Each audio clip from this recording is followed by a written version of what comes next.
But the water turn about. Hey! Oh. Yes! We're back, everybody. Mike and Lebs. Man, Mike, is there a three-person band better than Rush? Answer quick, yes or no? No. Never has there and ever will there be. Oh my goodness, I love them. Man, let's talk about some football. Mike, it has been a week since we've spoken about this. I just can't believe we've packed this much football basically into, a week. Like it you and I were getting together for this pod, and I was like, "Man, we have a lot to cover. We have all of the EPL games from the weekend to cover. Not that we're going to go into great detail about all of them, but I mean, a lot of things to talk about there. Champions League is going on, Europa League is going on. We have a lot of things to get to, wouldn't you say? Yeah. Especially Champions League, but we better the time-consuming part. So let's run through this EPL stuff real quick, and then we'll get to what we really want to talk about, which is Champions League. Because, and this will come up again later, foreshadowing, you and I think the Champions League is a big deal. Don't you think, Mike? It's a pretty Champions League is big a very deal. big deal. Yeah. If you're, We'll but I we'll we'll mean, come we'll some come on to teams, that later. some teams who aren't doing as well may prioritize the league. It's just a consideration for a team that's not doing as well or not winning matches. It is, but the ultimate to me is winning the Champions League. Again, this is a teaser. We're going to talk about this later. Let's first start. First things first. Let's look at the EPL table. Chelsea sitting on top with 15 points. Now they're just there on goal differential. They have one more in their goal differential than Liverpool does, who also has 15 points. Sitting right behind them in third place with the highest goal differential in the league, Manchester City with 13 points. Watford in fourth place, sitting there with 12 points. This Watford team is still up that high, even though they recently had a. Who was it that they played this weekend, Mike, that we were hoping they could beat? Man United, and Man Man United pretty United, much yeah, just. it happens though. Trip up against mid-table teams, it's not that big of a deal. They'll bounce back. Well, United will, yeah, but I mean Watford though. Watford gonna bounce back? No, I was being facetious. Like Okay. I it love how happens. Like you deadpanned that beautifully. don't judge the Watford manager. It happens against mid-table teams. The Premier League's very competitive. I'm sorry, I shouldn't have clapped near the microphone. I'm sorry, guys. But oh my gosh, Mike, you kill me. Bournemouth sitting in fifth with 10 points. Spurs sitting in sixth with 9 points. Mike, are Spurs going to finish outside the top four? Ugh. So okay, so you're Let me finish the rundown. Arsenal 7, Man United 8, Wolves 9, Everton 10, and I'm just going to skip down to the bottom. Huddersfield, Newcastle, and Burnley sitting in the drop zone right now. Back to what I just asked you. Let's talk first about what I thought was the biggest game of the weekend, which was Liverpool Spurs. So we're going to get straight to it. Mike, you and I both watched the game. I did some commentary on it, and specifically I brought up a few things that I would like to talk about. But first, answer the question: are Spurs going to finish outside the top four? yes, Whoa! yeah, I think so. Why? Why? We're seeing their biggest spark right now. We're seeing Harry Kane, the one they heavily lean on. They do not have another striker. They do not have a backup plan. We're seeing him heavily fatigued this early on in the season, and I believe they don't think they can afford to rest him. The dude looks like he needs 2 weeks of training and rest, and that's it. That's how he's playing. Yeah. And I, t- I totally agree. Did you have more you wanted to say?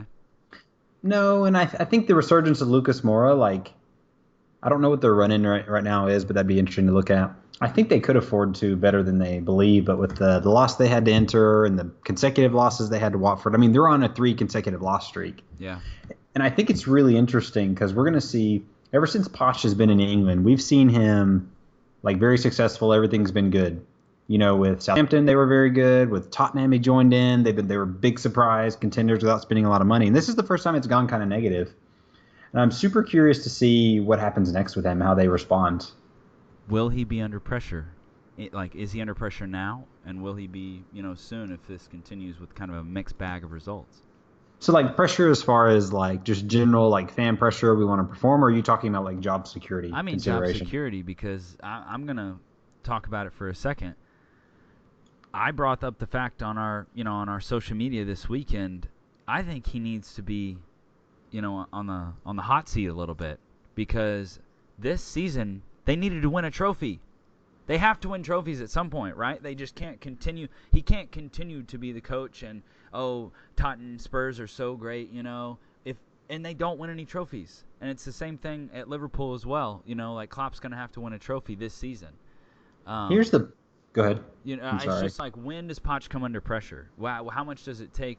Is he gonna be allowed another season of Spurs being Spurs, doing Spursy things, which is playing well until it comes down to the big games and the big moments, it seems, and never winning any trophies, not getting over that hump?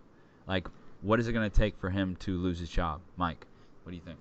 I don't think he's going to come under pressure this year. I think he'll be fine. I think the biggest fear for me for this team, and I don't give a shit about Tottenham, but the biggest fear I think Tottenham fans should have is that. So this is what I've got to believe right now. Players like Harry Kane, Eriksen, Dele Alli, they look at someone like Kyle Walker. He's getting paid double what they're making, and he's out there having a good time, winning trophies and things like that. And Tottenham does not have the budget as the other top four teams, and I say top four, I'm including Manchester United. I'm not talking about Watford. So they can't pay the wages, they can't splash the money. They built this new stadium. I think the big thing you're onto it is, if they don't win any trophies, I think these players are going to go somewhere they can win trophies, and they'll also in effect get paid more. Yeah, and I think that's the concern for this team, because this project may come off the rails a little bit because it's been dependent on them buying into Poch's scheme. Yeah. And kind of delaying those things. So I think that's the concern. It's been dependent on a lot of loyalty from the players and a lot of pressure from the English media and the British fans as a whole, to stick with this. I don't know. There's a certain amount of loyalty in being English and playing for Spurs. I mean, is it a coincidence that the English national team has so many Spurs players in the national team? And there's also this continued constant support for Spurs from England as a whole, and especially from the media, due to the fact there are so many Spurs fans in the English national team. There's some insider things going on here a little bit, and I just don't understand why it's not a bigger deal that they continue not to step up in the big games.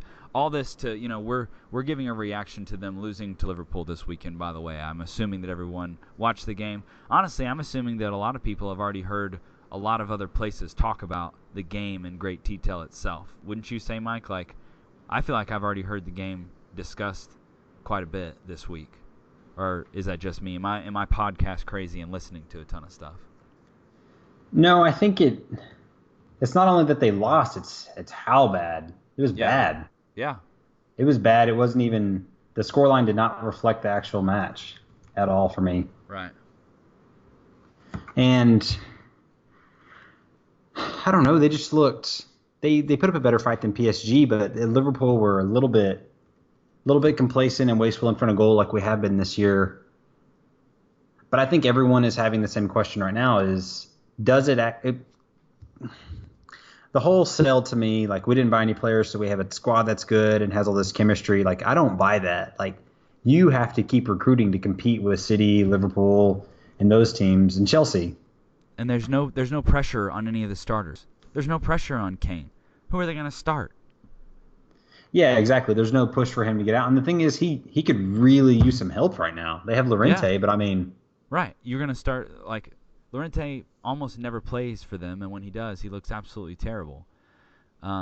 It's just there's not any pressure on...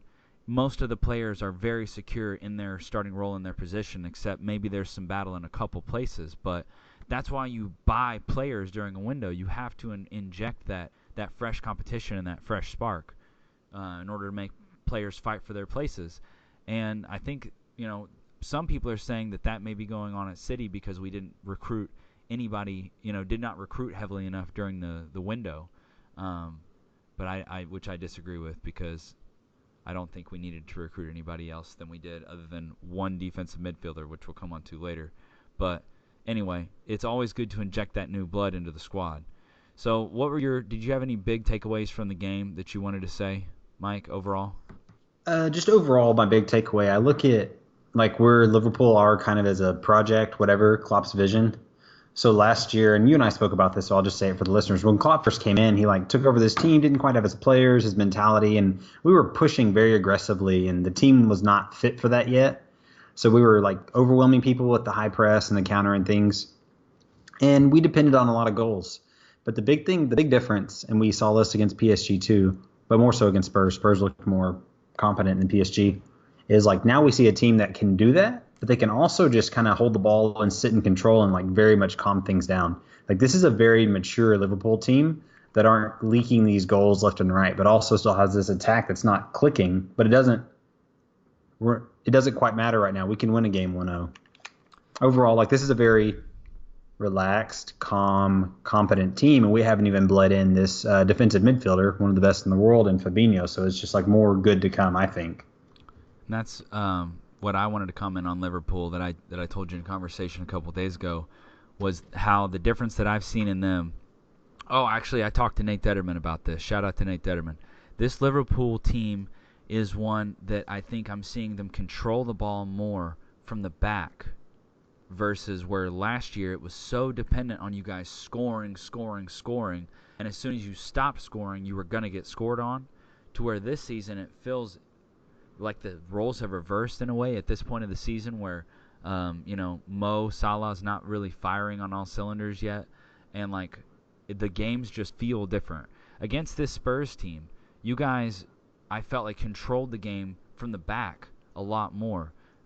Your center backs, your complete defensive unit as a whole, your midfield of, who was in the midfield that game? Milner, Henderson. Did Keita start that game? That game, I thought it was Henderson, Milner, and Yeah, Wijnaldum, I Wijnaldum. think, for that match. Let me pull. I've actually got it in front of me right now. Is that right, or was Keita? Milner, Keita, and Wijnaldum started that game. Okay, so Henderson was rested. Okay. So that's something that I would really like to talk about is this midfield. And I see it in connection. Let's talk about the PSG game at the same time. We're going to just mix it in and just talk about Liverpool right now in both games. This midfield for Liverpool is really getting the job done. Like, they are working so hard. They are really winning these games for Liverpool. That's what I see as the biggest improvement is in the solidity of this midfield, and then the solidity that you've gotten in your back four as well. Liverpool looks very solid right now, which terrifies me. I am not confident at all looking ahead that we're having to travel to Anfield very soon, and I don't feel confident about it at all, especially right after the loss. I'm not trying, and one thing I want to talk about the City loss is that I don't want to be knee-jerky because everybody else is, but this Liverpool team looked very solid at this point, so it's concerning. Yeah, and man, you're right, it's the midfield. This midfield that works and is desperate to win the ball back. And Henderson and Milner did a freaking job on Neymar in that midfield, man. Against PSG? Yeah. Do you feel like they did something similar to Spurs? Because I felt like Spurs, the midfield of Winks, Dembele, and Dyer really struggled against you guys. Yeah, I think that midfield, I'm trying to think, who would they have started and said? It was a very physical midfield, and I think the idea was you could get in there and battle, but it was a very slow midfield compared to the way our team transitions. And often you'll see us, when a team has a stacked midfield, we will bypass the midfield basically and go into the attack. And that happened a few times last year. It's slightly dissimilar. I think Spurs matched up a little bit better because PSG just didn't work, physically did not do the physical work in the match to keep up. So you feel like Spurs actually played you guys better than PSG did? Yeah, definitely. I would also agree with that. I didn't watch all of the PSG game. I just watched the extended highlights. But the games were similar to me, though, in that it felt like, what I saw from the highlights, but definitely the Spurs game, that Liverpool completely dominated the midfield, and that was their biggest advantage. in the Spurs game, more specifically? Yeah, and so just to go to the Spurs game, I think I see the idea of what Poch was doing there, but Kane doesn't look sharp. He looks very tired. I think that our midfield was just too fast.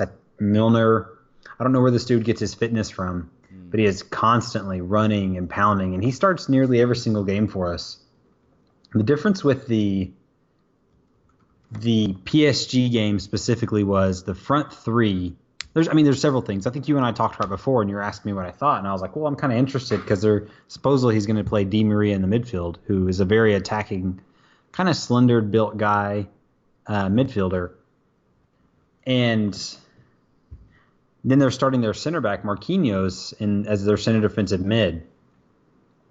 And I was just kind of like, that's going to be really interesting. And we just totally destroyed them in the midfield. And then you have Cavani, Mbappe, and Neymar, who are not tracking back whatsoever. There were times when Rabiot, who was actually the only midfielder in the midfield, he was like begging for them to come help him. Like there was just no help, and we were running all over them. The PSG team looked very pedestrian. There was a time even where Trent took the ball from a free kick on the edge of our box and literally sprinted up the sideline and made it to the edge of their box before he's even challenged. Oh my goodness. It was bad. And PSG got pretty rattled pretty early, as you see teams do against us, and they were misplacing passes and things like that. Almost like Spurs did against you guys? Yeah, I'd agree with that. Because Spurs gave away a bunch of balls in really bad positions in that game, and that really led to you guys continuing to pin them back against their goals. So the two games do sound like they have a lot of similarities. I mean, obviously Liverpool won both of them, but I mean, at least we can say that Spurs might have put up a better fight. I have a couple things about the game I'll just kind of touch on and we can move on. Are you talking about the PSG game? Mm-hmm. So let's move on, and we'll finish up with the Spurs match and say, they'll get another shot at you guys later on at their home ground. I want to talk about Anfield now and in a minute as well. But man, I felt like it really contributed to that game for you guys against Spurs. Of course, yeah. But all right, let's move on to the PSG game. Talk to me about it, and because I know you watched that and took a bunch of notes and stuff. So give us your thoughts. So big exclusions here. Hey, I need to check something real quick. I'm getting a call back from Hank back there. Oh, the game against Spurs was at Wembley. Oh, sorry. Jeez. I was thinking about, was it PSG that you guys were at Anfield? Yeah. Okay, there we go. But I mean, think about that. Like, what's going to happen when Tottenham come to Anfield? Yeah. Thank you. Go ahead. Okay. So big exclusion. Firmino had some sort of eye injury, so we have Sturridge starting. First Champions League game he started for Liverpool since 2012 or 2014 or something like that. It's been quite a long time. It's been several years. Other than that, standard midfield, Wijnaldum, Henderson, Milner. Very much when you play those three together, you give up a little bit of creativity to get that solidness. Henderson will venture for some. Milner, not quite as creative. Wijnaldum likes to run. But, you're talking about sacrificing Keita, who's a very, advanced mind thinking and direct player. So anyway, Sturridge started. Sturridge got a really tidy header goal off a wonderful cross by Andy Robertson. Speaking of Andy Robertson, Big Dick Andy Robertson playing against Mbappe, one of the best players in the world right now, and just absolutely clinic. He is an incredible player. He's got to be top 4 left backs in the world right now in form. So Sturridge had a good game. He also missed a sitter, another sitter header, could have been another goal. Milner got a PK goal off a really stupid foul. There were 4 PSG players shuttling our player out, and then Bernat comes and just fouls him on the side. It was a stupid giveaway, but Milner scored the PK as he does, going to halftime with Liverpool on top. Then Munier scored a goal, a little bit against the run of play, but nice technique. And then Mbappe gets the equalizer. And all throughout this game, Liverpool were dominating. Missing chances. Salah was not very sharp. He didn't look great. Mane had a good game. And then Firmino comes on and scores the winner in the 93rd minute after PSG had just equalized in the 83rd minute. And that's the difference between Liverpool of this year and Liverpool of last year. For the majority of the season, like that was the kind of game that propels you in a season, that you look back on at the end of a season and go, wow, that game was something that we won, that we got over the hump, and it pushed us forward. City had several of those games last year in the EPL with those late-minute winners, and those are just a catalyst, I feel like, for a team that really pushes them forward and makes them believe they can win every game, even down to that last minute.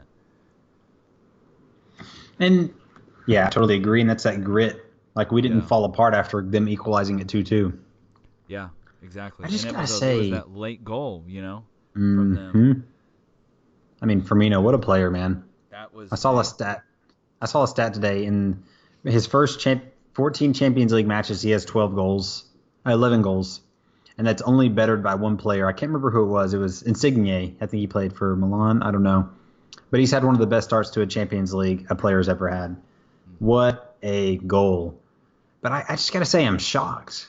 Like, we'll probably win this group now. I think like we're primed for that unless we have a big drop. Like, this PSG team to show up and play like they did, it's just shocking. It's disappointing.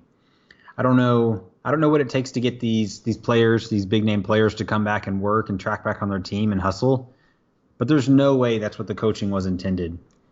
Because we had men taking tons of time on the ball. Trent Alexander-Arnold was always free. Their defenders were begging for help. Thiago Silva, their center back, he had an incredible game. And the other thing I'll say is their fans traveled extremely well. At times you could hear them over the Anfield crowd. Oh wow. It was just totally shocking. Like, we had a more competitive game against Crystal Palace. Like, that's yeah, I just can't. And this is, I mean, it's funny too. Like, and I'll stop after this. Pre-match, Neymar said, like, Liverpool, I don't even pick them to finish in the top 4. Like, before the match, just him talking trash. Here's my hot take. Neymar is not a big game player. He's a small game player. He, as I've seen him do with Brazil in the World Cup, he holds onto the ball too long, doesn't track back, tries to do all these things, and doesn't step up. He's overrated. I think PSG would do better to sell him and redistribute that money into a midfield. Like, why do you need why would you buy Mbappe and Neymar? Like, Mbappe, Cavani, or just Neymar? I mean, whatever. Okay, doesn't matter. It's for their stock prices and their FIFA ratings. I mean, the brand, man. They know that people, they need that good, pacey, amazing front for FIFA. So they're just looking out for the players, yo. Here, and PSG do not have a chance in hell to win the Champions League. No way. It's tough. Right now, if City keep playing like this, they won't have a chance in hell either. But we're gonna get it back on track. I hate the similarities between City and PSG in some ways, because there is similarities, but there are also a lot of complete differences. And the style of play, the overall, like, yes, there's the money involved and money spent and all that. The money talk can tie the teams, but I feel like in culture and the way that the teams perform overall, in the style of play, in the backbone of the squad, in the makeup of the fans, I feel like there is a huge difference between them. But, they always get lumped into that same money conversation. Oh, man. So, that is, thank you for giving us your thoughts on Liverpool. I'm ready to talk about City now, if that's all right. Let's do it, baby. So, go into the weekend, really, really excited about that Fulham matchup. I thought it was going to be a really good game, and I was on the pod leading up to it. I had been predicting like a fairly close game. I think 3-2 is what my final prediction was, 3-2 City. And it ended up being 3-0 City. And we scored at the very beginning of the game, and we just pretty much took off from there. It was just almost all City all game. It was very professional, but we really let off the gas. And what bothered me is that we didn't score more goals. I was talking to Grant Harris about this during and after the game, and he was like, he basically was telling me that he felt like there were more goals there for the taking, and that's what I felt like as well. And we really let our foot off the gas and kind of coasted at the end. And it didn't seem like that big of a deal at the time, other than, we need that goal differential, and I want this team to start scoring goals at a high level. We need to really do a couple more big, 6-0, 7-0 games and get everybody involved and get the goals flowing, because it hasn't felt right yet this season so far. It hasn't felt like it felt last season. It hasn't felt like it felt this time last year. We were still kind of struggling a little bit, so it's too early to hit the panic button that we're not as good as we were last year, but we may not be as good as we were last year. You know what I'm saying? Like, we're right there at that phase, especially with the loss, yesterday. It's really tough to tell where we're at as a team right now, and I'm starting to get worried because, yes, it was a professional 3-0 win against Fulham, but we still didn't look right. And you could tell that something was just a little bit off. And then going into this game, I was very confident. I had heard nothing but bad things about Fulham. I had only heard that, Fulham aren't that good. Their defense is not very good. Their attack is pretty good. But, City will be fine. Should be a 5-0 or 6-0 win. That's what I'm seeing on a lot of message boards. What were you thinking? Did you think that City would win this game 5-0 or 6-0, Mike? Would you have No, predicted that? I wish I could remember what I predicted. I would have predicted 3-1, 4-1, something like that. I wouldn't have predicted so. But I didn't. a pretty decent victory, right? Like, you Yeah, wouldn't have predicted absolutely. a 2-1 loss. No, no, no. I thought Fulham would be able to like stay the guard and like maybe play you guys in a match for 20 or 30 minutes and then get overrun. I didn't think it would be the way it was. I Right. think Fulham definitely had some spells in there. 15 minutes, No. 15, 20 minutes overall playing decent football, but I mean, I expected you guys to win and I thought it would be very comfortable. How about the Lyon game? Have you heard anything about Lyon leading up to us playing that game in the Champions League yesterday and losing? I didn't hear anything in the lead up. I did watch the highlights. I just want to make a point because you made me. Two things come to mind when you're talking about this City team for me right now. One of them, and I think a bunch of teams are experiencing it, like City, like every player nearly played in the World Cup. So I think maybe there's some fatigue there. There's a lot of players who went very far in the World Cup. The other thing, and I remember when Pep left Barcelona, they had literally been champions, champions, champions, and he like you don't know how to motivate anymore. Like, what do you strive to achieve? And I wonder if after that season of 100 points, pushing for excellence, like if there's some sort of fatigue, like how do you motivate these players now? Do you think there's anything in that? So you bring up, I want to go back to Harry Kane, right? And you're saying Harry Kane really looks tired. We are really experiencing a lot of that over at City, and I think it is causing problems because there's being points made about we look complacent. There's a lot of talk of complacency with City, and I think there's a definite fatigue there that's setting in, especially in key positions for us where we don't have a bunch of players. We actually sent more teams to the World Cup than any other of the top teams around Europe. We had like 20. It was us, and then Spurs were right there, and Liverpool sent a bunch too. But we had a lot of Brazilians, a lot of Belgians, and so these guys went fairly deep into the tournament and still don't look totally 100%.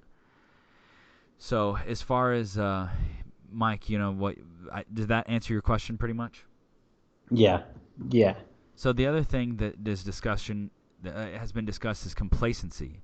Mike, in the City games that you've seen so far this year, or everything that you've heard around the club, do you think there's complacency in the squad? Because I don't believe there's complacency, because Pep Guardiola is not going to allow complacency. If anybody has watched the documentary on Amazon about City's season, last year, Pep doesn't put up with complacency, and I don't think that's the root of the problem. I loved one thing he said on there. It's my favorite thing that I don't forget they were training. And he's like, "Oh, are you tired? Champions do not get tired." Yeah. I was like, "Huh, okay, Yeah. got it." It was a Yeah, lot maybe more not. explicit than that, but Yeah, yes, it was just that's it the was a theory. gist. I haven't watched you guys obviously near as much as you have. I But mean, I mean, there can't be another 100-point season. There never could no, be. yeah. And right now, a lot of the fans, like at the beginning of the year, I heard from several places there's no reason why we can't have another 100-point season. This team should be as good or better. That's what a lot of people were saying. And that's just ridiculous because that season last year has been played down so much in the public eye that I think it's gotten to the point where the fans are even believing that it wasn't as amazing as it was because they're No, saying, that "Oh, we could do that again." No, I don't think so, man. Like that was something really special. 18-game win streak? Are you kidding me? for me, that team, I had to reflect because I didn't believe this at first. Mostly, for a couple of reasons.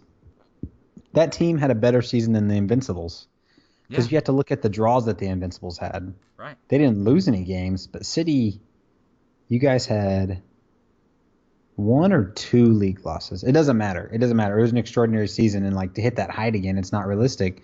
And I don't even think Pep cares to. We He had wants we had both. He two. wants Champions League and league. Hank just bumped in 2 league losses, Man United and Liverpool. Oh, right. Yeah. Yeah. And I think you lost one guy. I mean, not in the league, but I think y'all lost in the cup too. I can't remember. Yeah, we got knocked out of the FA Cup. We got beat by Wigan. Okay. Yeah, we did. Because Wigan repeatedly knocks us out of cups. They beat us in a FA Cup final in 2013. So Wigan has our number, just like Liverpool seemed to have our number. But sorry, I totally cut you off when you were in the middle. Are you ready for my rant, guys? I have something I really need to say, and I'll say get one it off thing, my and then chest. I'll give you your airtime. I have just a couple things to say about Leon. Yeah, go for it. There's a. It's interesting because both of us listen to Football Weekly, and Barry had predicted that Leon would beat City, Mm, and he had a couple things. He said I don't one, remember that, but Pep. They asked him like they do picks. He had money on Leon, like he won money from the match. oh wow, So, okay, I'll give you your trigger stat at the end. okay, So Pep not being on the sideline, one, motivating the team if it matters or not. I don't know how big of a micromanager he is. I would get the impression that he makes game adjustments often, yeah, but I don't know that to be true. he does. And then this Leon team's not bad. They've got a good mix of like veteran players, bleeding in, young players. It's still not an excuse to lose at home. And here's your stat. You ready? Yes. Manchester City are the first Premier League team to lose 4 consecutive matches. Yeah, Champions League matches. Yeah, So you I guys saw that on Reddit today. Yeah, so it was, and I'm struggling. English. I'm struggling to remember the first loss because that was obviously back-to-back losses against Liverpool, and then this one. So that's 3 in a row, and it just comes at a convenient time. So I mean, that's You must why. who did you lose the second leg against at home and you went through anyways? Like that's what had to happen. Oh yeah. That was Wherever yeah. you guys played before us, I can't I'm remember. blanking. I think it was like Shakhtar. Was it Shakhtar? That's gonna drive me crazy. Hank, can you get on that? Thanks, bud. So anyways, Manchester City need to get it together, not bring the English coefficient down. I'm Yeah, triggering you. I think well, City will be fine. England hates us, so that's fine. I really don't care about that. I mean, I do care obviously for the losses, and I didn't want to lose yesterday, but you know what? It's actually not that big of a deal. If we had to lose a game right now, that was the game to lose. That's the losing it at home really bites, but that was actually the game to lose because it's in the Champions League group stage. In the other match, the teams drew. So us sitting at 0 right now with Lyon at 3 and then the other two teams at 1 isn't actually that big of a deal. We can easily recover from this and still win the group because that was the toughest matchup we'll have in our group, which is we got very lucky that we have such an easy group, to be honest with you. But I want to go on a rant for a second about the Champions League, and this is something that I know you'll want to comment on because we talked about it at the beginning of the show. So this is what I was alluding to earlier that I wanted to get to. All right. I am so sick of booing the UEFA anthem. I'm sick of it. It is so frustrating to me, and it goes into the fact it is the outward expression of an inward emotion. All right? That is how Man City fans really feel about the Champions League. And when I say Man City fans, there is a disconnect between the actual fans there in Manchester, the tried and true Sky Blues, the ones that have had season tickets for 50 years, versus me, who most of them would call a plastic fan. because I've never been to Etihad, I've never been to Manchester. But I support the team when they come here, when they're on U.S. soil. I made a point to go to the game. But it is so frustrating how the actual fans there do not care about the Champions League. They don't show up. There was 15,000 people there less than the maximum capacity. So our maximum capacity is around like 55,000, and there were 40,000 people there, so 15,000 empty seats, and that's the official numbers that came out for the game yesterday. Our For the opening Champions game, League opener. For the Champions League opener. That is, online, they would tell people like me, shut up, sit down. You get to benefit from something that we have built, from something that we have put our blood, sweat, tears, time, and lifeblood into. You have no right to say these things. You're not here. You weren't at the game, and I get that. But when you compare what goes on at the Etihad in the terms of atmosphere and in terms of the Champions League, when you compare that to the incredible atmospheres that go on for Champions League nights at other places, it makes a fan jealous. And it makes me jealous. And I want us to have that type of atmosphere. And I want us to have that type of desire, because I think the Champions League that is the crown jewel, if you will. Like, that is what we are striving towards. We need to win the Champions League to validate ourselves as as a true superpower. I feel like we are not a true European superpower until we win the Champions League. You have to do it. And we have to do it while Pep is here. So if that's the goal, if that's what everything has been working towards, stop booing the anthem, show up to the games, and support the team 100% from the first minute.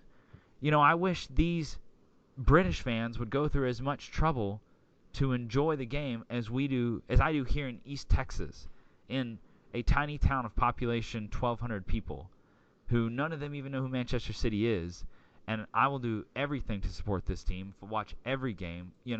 It's like, you guys live there. It's right down the street. You can get on a train and go to the game. How are you not showing up to the Champions League final? Or not, opener. I'm sorry, not final. They would be there at the final, obviously. But is it because it's... Oh, you bet your ass they'd be at the final. Is it because it's Lyon? Like, do they not care that Lyon is coming to town? Memphis Depay was on that team. Like, there were good players on that team. They had an incredible game against us also, by the way. They played out of their minds. And we played terribly. We could not string 3 passes together, Mike. Like, I know you haven't gotten to, you didn't watch the whole game. But, like, it was ridiculous how bad we played. David Silva had one of his worst games I've seen him play in the last several years. He was literally misplacing passes right and left. Fernandinho played terribly. Delph whiffed at a ball, like a fairly routine clearance. Everybody has seen this. It looked just as bad happening live. And it was one of those games where it's like, we just look absolutely awful. Everybody just we just need to get through this game. Hopefully we can get a draw, because once that second goal went in, it never really felt like we were going to. Maybe for a couple minutes right after we scored, Bernardo Silva got a goal in the 76th minute or something like that. Bernardo Silva scored fairly late in the game, and it felt for a minute like we might be able to come back and win the game. But the crowd never really felt into it the way that I felt like they should. And did Pep being on the sideline have anything to do with it? I don't think it's that big of a deal. I think it does. Maybe, I don't know, does it affect us more than other teams because he makes in-game adjustments more than other teams? I don't know. Do you think Liverpool would be affected by Klopp not being on the sideline? But I don't know if Klopp makes as many in-game changes as Pep does. I have no idea. It's weird. I have no idea. I hear you when you're like, I don't know. Yeah. Like how it's... it shouldn't change that much. Yeah. What do you think? I think it's just a theory. Going back to the fans, what do you think about the fans hating the Champions League the way they do? Like, do you know why? Have you heard any of the backstory of why the Man City fans boo the anthem? Not really. I know after I read about the stats you were just talking about with this game specifically in attendance. I was looking back and like in group stage games last year, You guys did not sell at the stadium consistently. Yeah. And it doesn't make sense because, like, I know teams like Liverpool, Manchester United, Chelsea, doesn't matter if it's PSV, Feyenoord, whoever, like the Champions League games get sold out. Yeah. Like at every other club. And it's just, how are there not enough people to go? I don't understand it. I mean, we do have a large stadium. That is one factor into it. But at the same time, and it is in the middle of the week. But I mean, come on. I don't know. It's hard for me to grasp it. The reason why the City fans booed the anthem is because there have been about 4 or 5 instances where they feel like UEFA is corrupt and have, through some way, they believe there is a conspiracy from UEFA against them. Let's remember who these fans are. This is do you know much about the band Oasis, Mike? Yeah. Oh, yeah. I mean, this is the band Oasis in like a group of people. Like they represent Mancunians, okay? These guys are hardcore, like blue collar, type of working class people that they love it. They live and die for their team. They're like Liverpudlians in a lot of ways. I feel like, like very blue collar. But these guys truly believe that UEFA is corrupt enough to the point where they have intentionally screwed over Manchester City in several instances. First with like the fines that we got during the financial fair play and how other teams were like excused.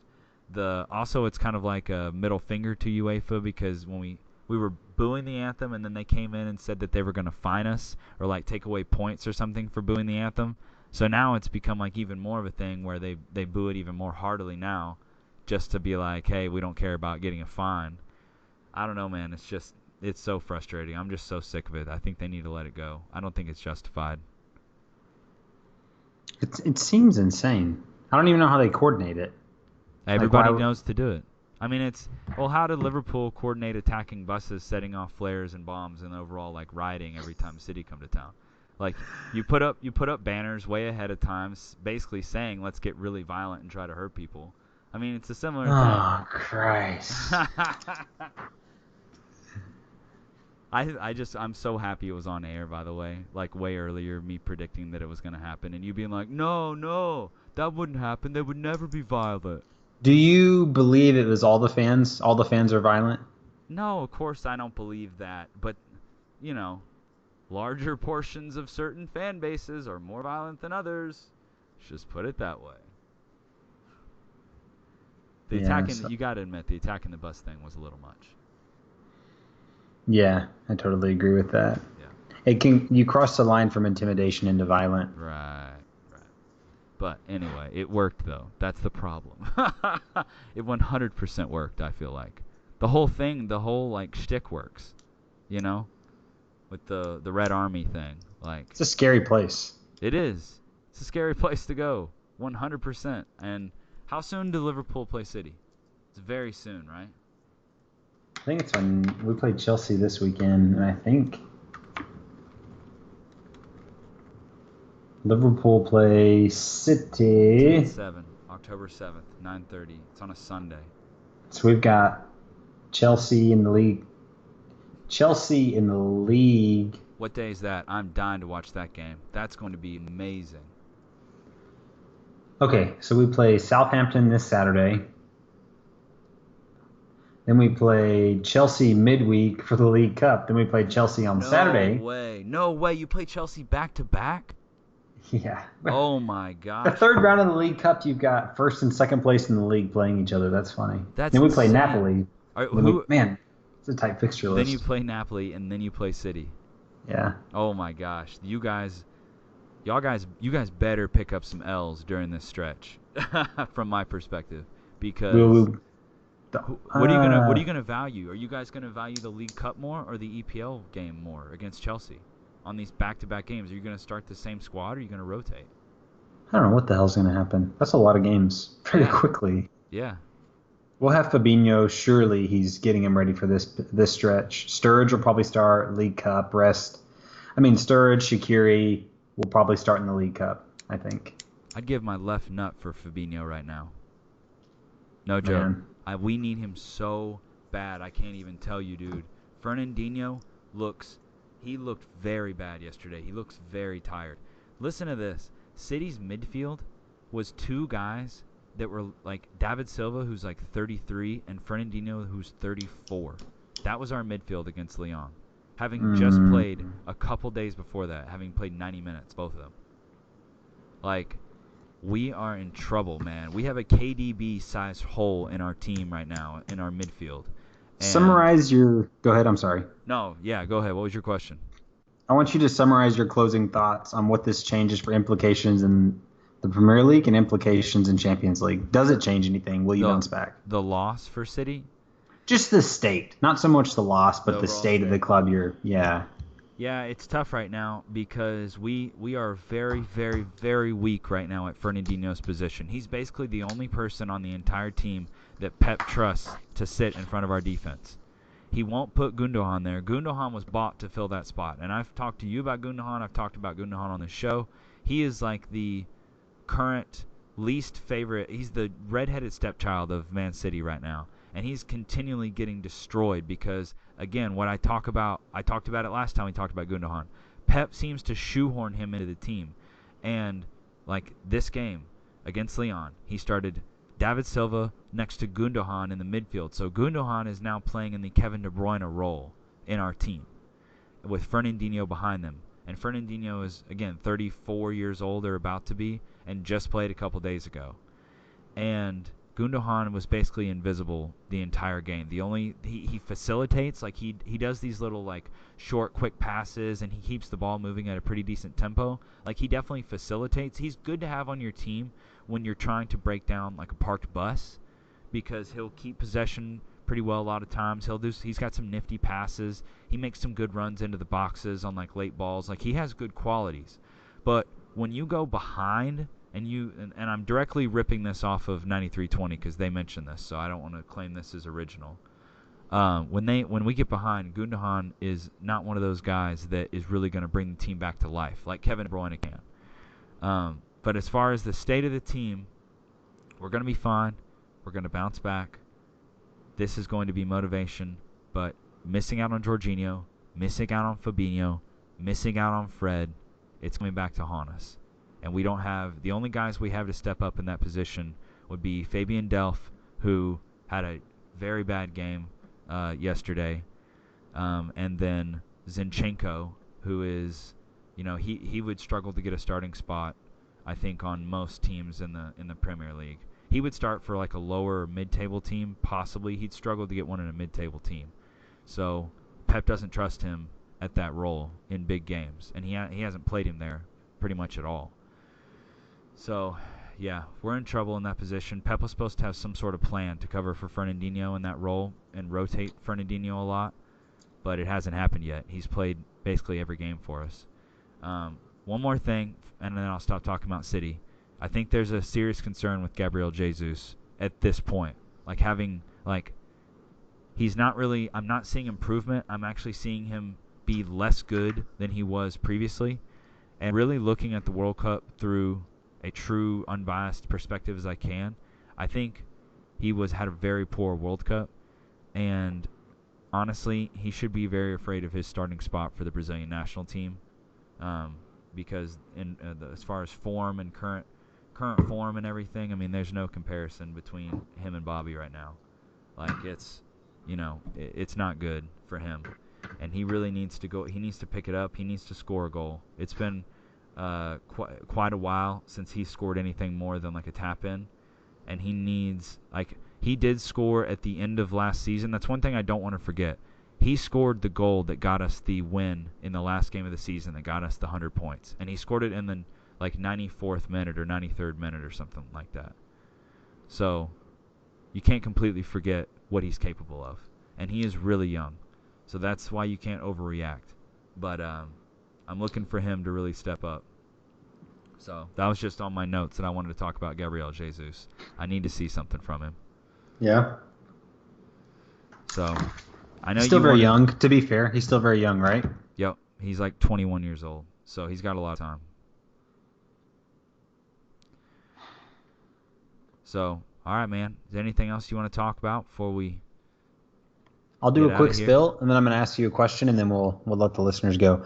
So Okay. just so a month ago, you and I were talking, maybe 3 weeks ago, we were talking about Manchester United, and at this point, they had lost to Tottenham at home 3-0. We're like, oh, and then okay, so they had that loss to Tottenham 3-0, and they tied to a smaller, lower table team. I can't even remember who it was. Maybe it was Brighton. I really can't remember. No, they got beat by Brighton. Yeah. Yep. First So here we beginning of the are, season. and you and I looked at the run and said, man, they've got a good run coming up. Yep. And I think his firing will be delayed because of that. And sure enough, they've won their past 3 matches. A pretty scrappy win against Watford, win against Young Boys, whatever. What has anything changed for you at Manchester United, or do you think? So I watched this. I did watch this Young Boys game. I did watch this Watford game. Like the team has not turned on him. I see Romelu Lukaku making these like back-breaking runs and pushing and things like they still play for this manager. Yeah. Do you think anything's changed, or do you think he's just kind of quelled the fears for now and that things will come back up when they play top teams? They're papering over the cracks right now, 100%. They're Yeah, still that's still rough. who they are at this point, and they're gonna have to show me something. You know what I'm saying? They're gonna have to have a good run of results where they start playing a decent style of football and they look like they know how to score goals consistently against top teams. They just have to start showing some identity. I think that's the biggest thing. Um, so we'll see. I mean, I know the potential's there, but I really don't believe they're gonna do it under Mourinho. I don't either. I'll say one last shout out for me. I'm going to shout out to Fulham. They're not going to concede on how they play the game. They're going to lose some games like that. They're still going to pick up some wins along the way, and I think they'll be better for it. I remember Bournemouth going to play you guys at home and getting absolutely wrecked, but uncompromising on what they do, and they've made like a good stability for themselves in the Premier League. So Yep. really enjoy what this Fulham team's doing, And Bournemouth. and Bournemouth Both of still. them. Yep. So keep it up. I love the style of both teams. So I think they bring a lot. They bring a lot of value to the league. All right, man. Thanks so much, everybody. We appreciate y'all. Enjoyed it.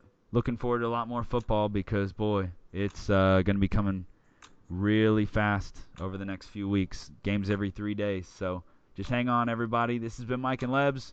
Thank y'all. Peace.